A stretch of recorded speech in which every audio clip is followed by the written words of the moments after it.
This out after I send these videos out. There's a series of videos where I'm going to be walking through different portraiture drawing, and right now we're looking at Pablo Picasso on the left and Kirchner, who was a German expressionist, on the right.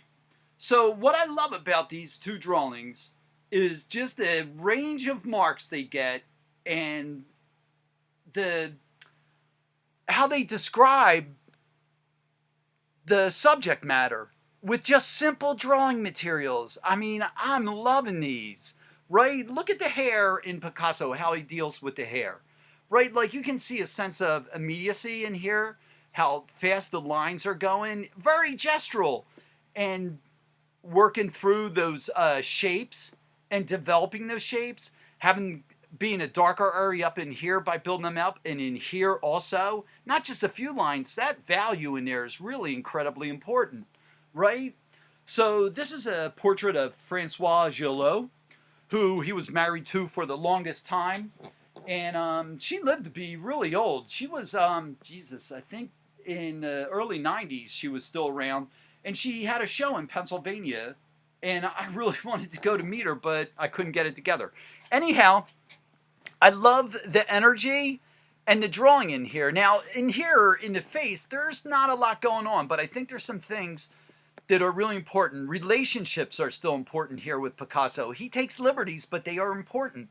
So I think I've told some of you guys in here, across in relationship-wise, through the eyes, the space in between the tear ducts is generally one eye width long. Okay, so it'd be eye width, eye width, eye width. Okay, so some other things here.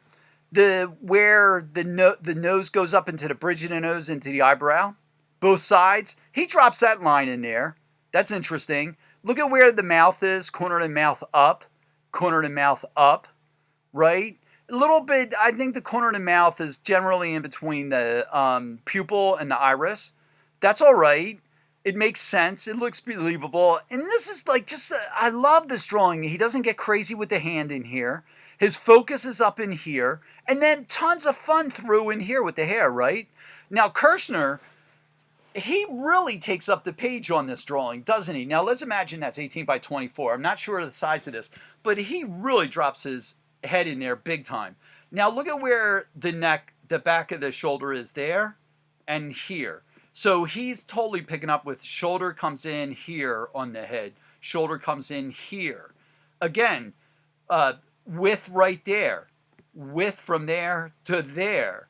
What happens with the hairline? The forehead not scrunched down, and also the hair being pushed back, right? To say volume up in there. Some really wonderful mark making up and through here. How the cigarette comes out of the mouth. A little flat there. I might be thinking, okay, might be a little bit more round in there, but that's fine. Where the tie is. And then just once again, the mark making. I mean, this is not rocket science in here, guys, in terms of mark making. You can see what he's doing. Overall gray up in there in the hair. And then these heavy or these sharper dark marks saying the hair's going back.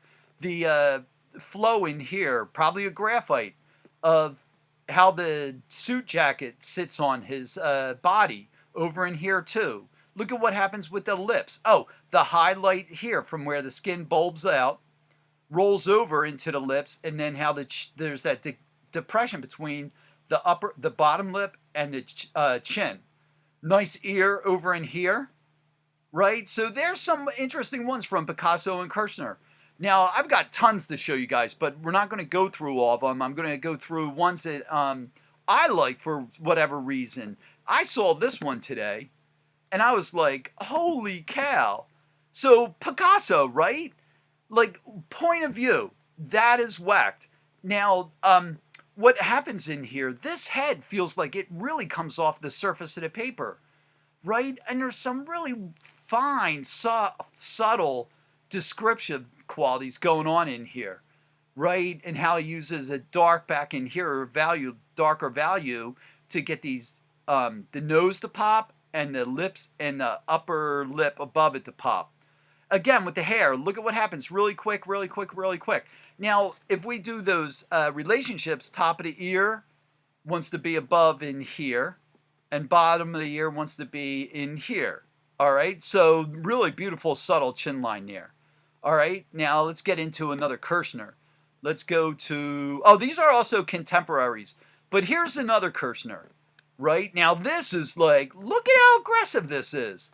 This is wicked aggressive. Look at the mark making in there.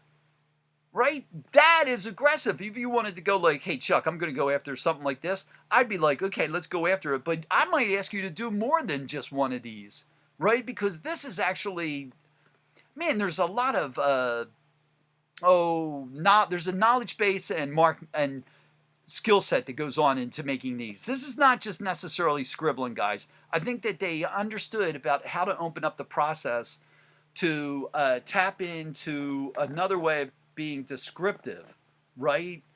So I think this is like wild, wild, wild. I love it. All right, so there's there. Here's, let's get into this one. Picasso again. And then in here, let's get to a more soft here. Juxtapose the Picasso with this soft contemporary drawing. Look at what happens in here. This is so soft in here. We still get a sense of relationships through here. A little bit wonky in the eyes, I think. That's all right. Right, but here's the chin, beard, back up into the chin, back in here, there. This is, once again, I'm going to say like, hey guys, if you want to go after this, let's go after it and see what happens. I think though, like what happens if we add sharper marks in here?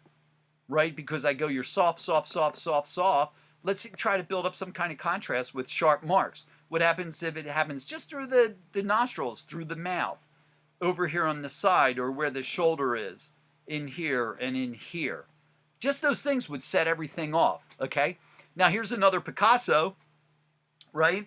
And I love this. I love this drawing because of what happens up in here, here, and then here, down in here, right? Yep. Here's a self-portrait of Picasso. Little bit of colored pencil in there, right? So we could zoom in and take a better look at what's happening in the face. There we go. Colored pencil up in there, colored pencil there.